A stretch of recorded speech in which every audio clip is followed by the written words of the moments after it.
పరీక్షలు ఇస్తాడు. చిన్న చిన్న పరీక్షలు ఇస్తే ఆ పరీక్షలను వీళ్ళు కష్టాలుగా భావించి ఇంకొంచెం దేవుడికి దూరం అయిపోయే వాళ్ళు అజ్ఞానులు.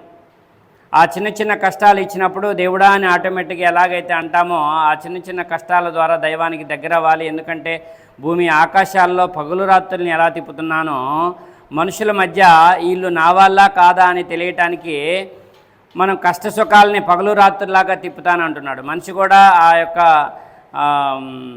ఈ వరి పొలంలో వడ్లు ఉంటాయి కదా, వడ్లు తూర్పాలు పోసి తాలొడ్లు గట్టొడ్లు ఏరు చేసినట్టు తూర్పాలు బయటం అంటే ఏంటి, దానికి గట్టిగా గాలి పెట్టడం, తాలు ఎగిరిపోతుంది, అవునా కదా, గట్టొడ్లు పట్టా మీద పడతాయి. అలాగే కష్టాలు ఇచ్చినప్పుడు విశ్వాసం ఉండి దేవుడు ఒక్కడనే నమ్మిన వాళ్ళు విశ్వాసం మీద స్థిరంగా ఉంటారు, పట్టా మీద పడినట్టుగా గట్టిగా ఉంటారు.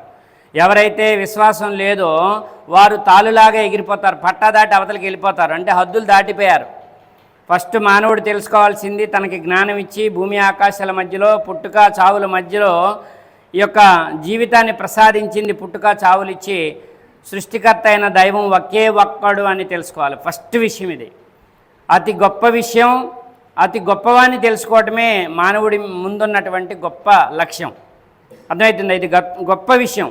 ఆయనతో సరిసమానమైన వాళ్ళు ఈ భూమి ఆకాశాల్లో ఎవ్వరూ లేరు. మీరు ఏ పేరుతో పిలుస్తారో పిలవండి, రెహమాన్ అన్నా, రహీం అన్నా, అల్లా అన్నా, ఏ పేరుతో పిలిచినా ఆయనకున్న పేర్లన్నీ ఉత్తమమైనవే. ఆ పేర్లో 3 గుణాలు ఉండాలి. ఏ భాషతో పిలిచినా భాషలన్నీ ఆయనవే. అర్థమవుతుందా, ఆయన పుట్టించేవాడే కానీ పుట్టేవాడు కాదని గుర్తించాలి, ఆయన మరణాన్ని ఇచ్చేవాడే కానీ మరణించేవాడు కాదని గుర్తించాలి, భూలోకంలో ఆయన కనిపించడం భూమి మీదకి రావాల్సిన అవసరం ఆ దైవానికి లేదని గుర్తించాలి. ఈ 3 లక్షణాలతో పవిత్రమైన ఏ పేరుతో నువ్వు పిలిచినా దేవుడా అన్న పలుకుతాడు, ఓ మై గాడ్ అన్న పలుకుతాడు, భగవంతుడా అన్న పలుకుతాడు, అల్లా అన్న పలుకుతాడు, ఏ విధంగా పిలిచినా పలుకుతాడు ఆయన. అర్థమవుతుందా, ఏ భాషతో పిలిచినా పలుకుతాడు. పిలిచేది పైవాడిని అయి ఉండాలి, ఈ 3 లక్షణాలు అయి ఉండాలి. అలా ఫస్ట్ మానవుడి లక్షణం ఇది, దైవాన్ని తెలుసుకోవటం మానవుడి మొట్టమొదటి లక్ష్యం. ఈ యొక్క జీవితం ఆయనే నడిపిస్తున్నాడని తెలుసుకొని ఆయన ఆజ్ఞల్ని పాటించాలి. ఇక రెండో లక్ష్యం ఏంటంటే మానవుడు తన నోట్లో ఉన్న నాలుకని అదుపులో పెట్టుకోవాలి.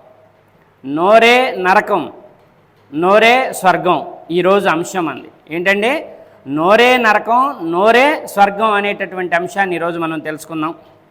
దివ్య ఖురాన్లో అల్ హుజూరత్లో 12వ వచనంలో ఇలా ఉంది. దివ్య ఖురాన్లో అల్లా ఇలా సెలవిస్తున్నాడు, మీలో ఎవరు ఎవరిని పరోక్షంగా నిందించరాదు. ఇక్కడ లేని మనిషి గురించి చెడ్డగా మాట్లాడటం అనేది ఎలాంటి విషయం అంటే, మీ మృత సోదరుని మాంసం తినటానికి ఇష్టపడతారా? చూడండి, మీరే స్వయంగా దీనిని అసహ్యించుకుంటున్నారు. ఆ దైవానికి అల్లాకి భయపడండి. అల్లా అత్యంత అధికంగా పశ్చాత్తాపాన్ని స్వీకరించేవాడు, కరుణించేవాడును. ఖురాన్లో ఒక్క మాట, ఒక్క ఆయతిని మనం ధిక్కరించినా మనం కాఫీర్లు అయిపోతామండి. అర్థమవుతుందా? కాబట్టి ఇక్కడ ఏమంటున్నాడు, ఒక 2 వ్యక్తులు సంభాషణ చేసుకుంటున్నారు. ఇక్కడ లేని వ్యక్తి గురించి చెడుగా మాట్లాడటం అనేది, చచ్చిపోయిన సోదరుడు ఎవరైతే చెడుగా మాట్లాడుతున్నాడో మాట్లాడుతున్న వ్యక్తి యొక్క సోదరుడు కానీ అన్నల తమ్ములు ఎవరైనా సోదరుడు చనిపోతే వారి మాంసం తినదాంతో సమానం, అంత చెడ్డ పాపం అని చెప్తున్నాడు. ఇంకోటి ఏం చెప్తున్నాడంటే బనీ ఇశ్రాయేల్ సూరాలో 36వ వచనంలో, 17వ అధ్యాయం 36వ వచనంలో, మీకు తెలియని విషయం వెంట పడకండి, నిశ్చయంగా కళ్ళు, చెవులు, మనస్సు అన్నింటి విషయంలోనూ విచారణ జరుగుతుంది. కళ్ళు ఆయనే ఇచ్చాడు, అర్థమవుతుందా, చెవులు ఆయనే ఇచ్చాడు, ఇంకా మనస్సు కూడా, హృదయాలు కూడా ఆయనే ఇచ్చాడు. కాబట్టి ఈ విషయాలు, ఈ నా మనసు నా ఇష్టం, నా కళ్ళు నా ఇష్టం, నా చెవులు నా ఇష్టం అని అనటం కాదు. కళ్ళు మనకి ఎవరిచ్చారనేది గుడ్డివాడిని చూసినప్పుడు, నీ దగ్గర కోట్లున్నా, నీ దగ్గర బలం ఉన్నా, నీ దగ్గర బలగం ఉన్నా, ఆ కళ్ళు లేనివాడిని చూసినప్పుడు నా బలగంతో, నా బలంతో, నా ధనంతో నేను కళ్ళు పొందలేను, నాకు కళ్ళు ఇచ్చినవాడు భగవంతుడు అని ఆ చూసినని గ్రహించి ఆ కళ్ళు ఇచ్చినందుకు కళ్ళని అనుకోగా వాడుకోవాలి అనే ఆలోచన వచ్చిన వాడు మాత్రమే జ్ఞానవంతుడు. ఇక నా కళ్ళు నా ఇష్టమని అనవసరంగా ప్రతి చెడు చూపు వైపు కళ్ళు పోనిచ్చేవాడు అజ్ఞాని, మూర్ఖుడు. ఎందుకంటే ఆ కళ్ళు నీవి కావు, అవి అల్లా ఇచ్చాడు, ఆ దైవం ఇచ్చాడు నీకు. ఎందుకు? ఈ లోకాన్ని చూడు, నీ శరీరాన్ని చూడు, లోకం ఎలా నడుస్తుంది, నీ శరీరం మార్పులు ఎలా వస్తున్నాయి, ఈ లోకంలో మార్పులు ఎలా వస్తున్నాయి, ఈ మార్పులకి కారకుడైనటువంటి మహాశక్తి గల దైవాన్ని నీ కళ్ళతో చూసినప్పుడు నీ కళ్ళ నుంచి మెదడు పనిచేయాలి. జ్ఞాన నేత్రాలు తెరుచుకోవడానికే నీకు కళ్ళు ఇచ్చాడు. కళ్ళుండి గుడ్డివాడివి అవ్వమాకు అంటున్నాడు. ఇంకోటి ఏం చెప్తున్నాడంటే కాఫ్ సూరాలో 18వ వచనంలో, అతని నోటి నుండి వెలువడే ప్రతి మాటను వ్రాయటానికి అనుక్షణం ఒక పర్యవేక్షకుడు సిద్ధంగా ఉంటాడు. పర్యవేక్షకుడు అంటే దైవదూత. దైవదూతలు అంటే మామూలు విషయం కాదండి. వాళ్ళు ఆటోమేటిక్గా మన మీద ఇటు కుడివైపు ఎడమవైపు దైవదూతలు కాపలా ఉన్నారు. ఒక మంచి పని చేస్తే కుడివైపున దైవదూత రాస్తుంది, ఫలానా వ్యక్తి ఫలానా మంచి పని చేశాడు. వాళ్ళు హిందువులైనా ముస్లింలైనా క్రైస్తవులైనా మనిషి అన్న ప్రతి ఒక్కడు, జ్ఞానం ఉన్న ప్రతి ఒక్కడికి దైవదూత కాపలా ఉంటుంది. అర్థమవుతుందా? ఒక పర్యవేక్షకుడు సిద్ధంగా ఉన్నాడు. జాగ్రత్త, ఈ జీవితం ఆషామాషి కాదు, ఈ లోకం ఆషామాషి కాదు. ఈ లోకాన్ని మానవుడికి వశం చేసిన దైవం అంటే మహాశక్తిమంతుడు అనేటటువంటి విషయం తెలుసుకోండి అంటున్నాడు. ఇక ఒక హదీసు విందాం, దీని తర్వాత ఒక చిన్న రియల్ స్టోరీ చెప్తాను. ఇమాం నవవి రహమతుల్లాహి అలైహి గారు ఇలా అన్నారు, ఆచరణ చేయటం విధి అయిన ప్రతివాడు మాట్లాడటం అవసరం అని తేటతెల్లమైన విషయంలో తప్ప, ఈ మాట అవసరం అనేటటువంటి విషయం అయితే తప్ప మిగతా విషయాల్లో నోటిని కాపాడుకోవాలి. ఒకవేళ మాట్లాడటం మౌనం వహించటం రెండు సమానమైనప్పుడు మౌనంగా ఉండటమే సున్నత్. అర్థమవుతుంది? ఎందుకంటే కొన్ని సందర్భాల్లో ధర్మసమ్మతమైన మాటలు కూడా నిషిద్ధ లేక నివారిత విషయాలకు దారితీస్తాయి. సాధారణంగా ఇలా ఎక్కువగా జరుగుతూ ఉంటుంది. అందుకని వాటి నుండి సురక్షితంగా ఉండటానికి సమానమైన మార్గం లేదు, మౌనంగా ఉండటం తప్ప. అర్థమవుతుందా? హజరత్ అబూ హురైరా రజియల్లాహు తఆలా అన్హు కథనం ప్రకారం దైవ ప్రవక్త సల్లల్లాహు అలైహి వసల్లం ఈ విధంగా ప్రవచించారు, దేవుణ్ణి అంతిమ దినాన్ని విశ్వసించే వ్యక్తి పలికితే మంచి మాట పలకాలి లేదా మౌనంగా ఉండాలి అని చెప్పారు. ఇక మంచితనంతో కూడుకున్న మాట్లాడటం మాత్రమే సమంజసం అన్న విషయాన్ని ఈ హదీసు వివరిస్తుంది. అర్థమవుతుందా? ఇక ఒకసారి ప్రవక్త లుక్మాన్ అలైహిస్సలాం కాలంలో ఒక రాజుగారి దగ్గర ఉంటాడు. లుక్మాన్ అలైహిస్సలాం గారు ప్రవక్త పదవి ఆయన రాకముందు మహావివేచన కలవాడు లుక్మాన్ అని చెప్పడం జరిగింది. అయితే ఒకసారి ఏమైందంటే ఆ రాజుగారి దగ్గర ఈయన ఉన్నప్పుడు ఆయనకు ఒక ఆజ్ఞ వేస్తాడు రాజుగారు. రాజుగారు ఏం ఆజ్ఞ వేశాడంటే, ఈ లోకంలో జాగ్రత్తగానండి, ఈ లోకంలో అతి చెడ్డ అయినటువంటి 2 వస్తువుల్ని తీసుకొచ్చి నా ముందు పెట్టంటాడు. ఇది వినే ఉన్నారు అంతకుముందు మీరు. ఇప్పుడు నోరే నరకం నోరే స్వర్గం అనేటటువంటి సందర్భంలో ఇది మరొకసారి మనం గుర్తు చేసుకోవాలి. అప్పుడు లుక్మాన్ గారు అక్కడ ఏటపోతుని కోస్తున్నారు కదా, ఒక ఏటని కోసి జుబా చేసి హలాల్ చేసి దాంట్లో 2 వస్తువుల్ని తీసుకొచ్చాడు. ఏంటిదంటే ఒకటి నాలుక, 2 హృదయం. ఈ 2 తీసుకొచ్చి అక్కడ పెట్టాడు. అర్రే ఆశ్చర్యపోయాడు. ఇలా ఎలా చెడ్డవి, మహా చెడ్డవి అంటే ఈ రెండింటి ద్వారానే మనిషి నరకానికి వెళ్ళేటటువంటి, ఘోరమైనటువంటి నరకానికి వెళ్ళేటటువంటి అవకాశం ఉంది. నోరు అదుపులో ఉండదు, మనసు అదుపులో ఉండదు.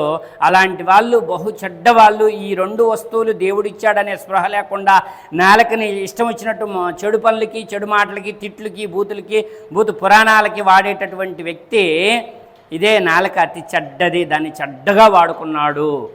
హృదయం కూడా చెడు ఆలోచనలో దాన్ని చెడుగా వాడుకున్నాడు అనేటటువంటి విషయం అక్కడ రాజుగారికి తేటతెల్లంగా చెప్పడం జరిగింది.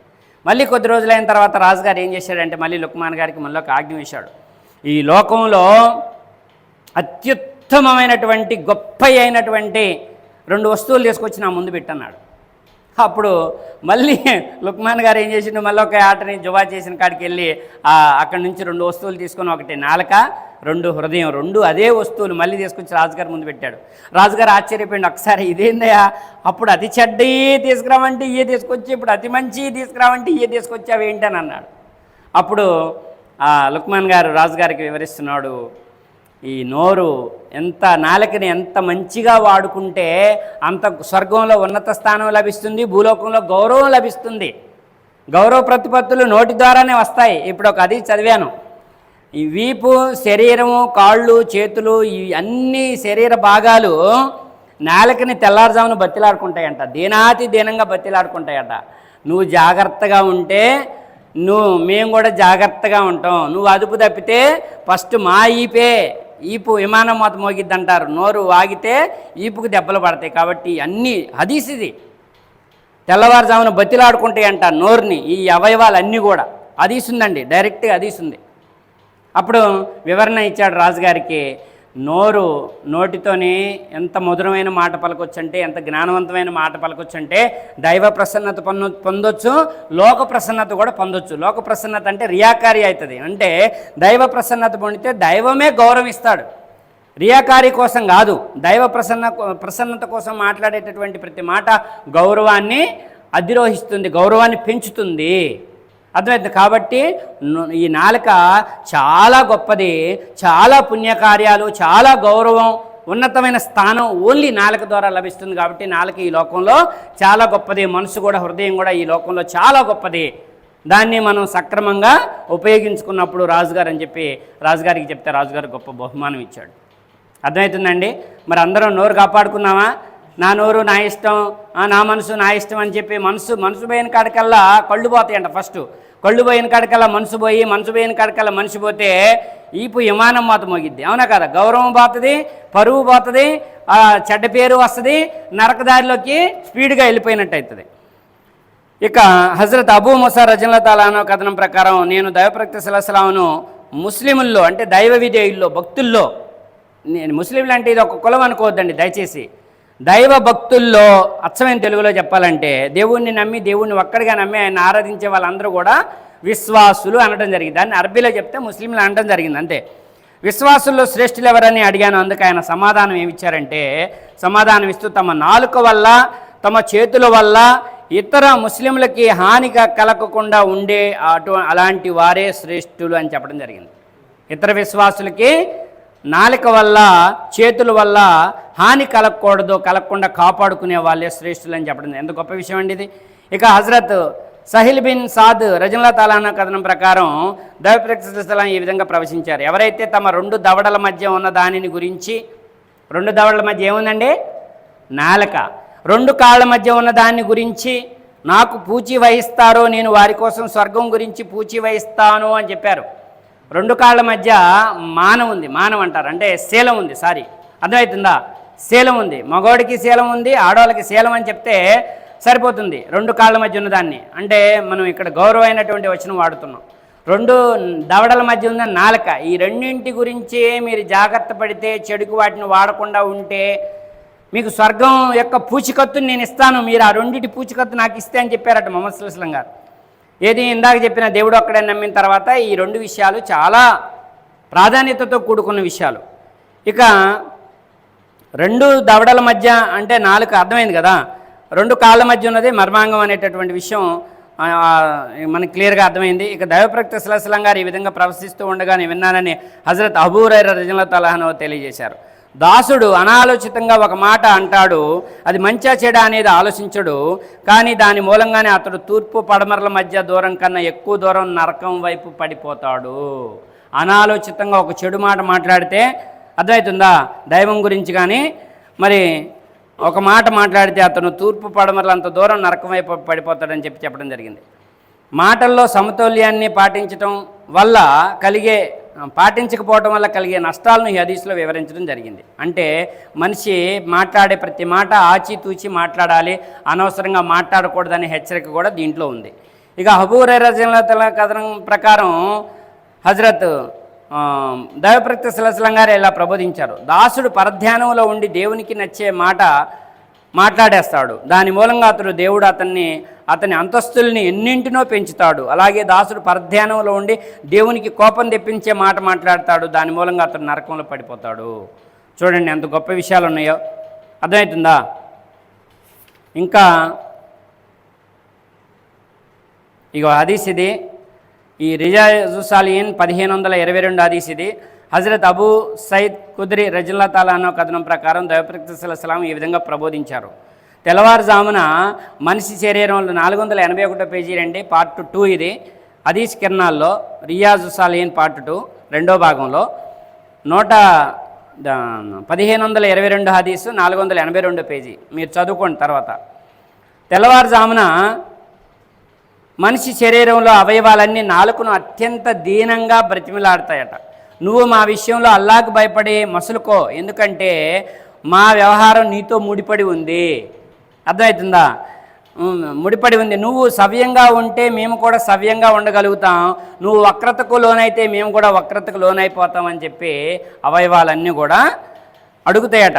నాలుకను అదుపులో పెట్టుకోమని చెప్పి బతిలాడతాయట దీనాతి దీనంగా. ఇక హజరత్ ముఆజ్ రజల్లాహు తాలా అను కథనం ప్రకారం నేను దైవప్రవక్త సల్లల్లాహు అలైహి వసల్లంని అడిగాను, దైవ ప్రవక్త నన్ను నరకం నుండి దూరం చేసి స్వర్గానికి తీసుకువెళ్ళే కర్మను గురించి నాకు బోధించండి, అర్థమవుతుందా అని అడిగాడట. అందుకు ఆయన ఇలా ఉపదేశించారు ముహమ్మద్ సల్లల్లాహు అలైహి వసల్లం గారు, నీవు చాలా పెద్ద విషయమే అడిగావు, అర్థమవుతుందా, దాన్ని చాలా పెద్ద విషయమే అడిగావు. అయితే అల్లా ఎవరి కొరకు అయితే దాన్ని సులభం చేస్తాడో, అంటే దాన్ని ఆచరించే శక్తిని సద్బుద్ధిని ప్రసాదిస్తాడో అతనికి అది ఎంతో సులభం. నువ్వు దైవాన్ని ఒకే ఒక్కడిగా ఆరాధించు, అల్లాని ఒకే ఒక్కడిగా ఆరాధించు, ఆయనకు భాగస్వాములుగా ఎవరిని నిలబెట్టకు, నమాజును స్థాపించు, జకాతు చెల్లించు, రంజాన్ మాసపు ఉపవాసాలు పాటించు, స్తోమత ఉంటే దైవ గృహ యాత్ర హజ్ చేయి. ఆ తర్వాత ఆయన ఇలా అన్నారు, నేను నీకు మేలు యొక్క ద్వారాల గురించి తెలపనా? ఉపవాసం డాలు వంటిది, నీళ్లు మంటను ఆర్పేసినట్లు సదకా అనగా దానం పాపాన్ని ఆర్పివేస్తుంది. దానాలు చేస్తూ ఉండాలండి, అర్హులైన వాళ్ళకి దానాలు చేస్తూ ఉండాలి, అర్థమవుతుందా. ఇక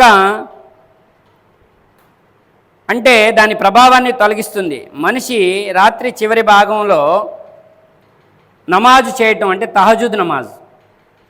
ఆయన ఈ వాక్యం వారి వీపులు పడకలకు ఎడంగా ఉంటాయి, యామలూన్ వరకు, అంటే సజ్దా 16-17 సజ్దా సూరాలో 16-17 వచనాలు పఠించారు.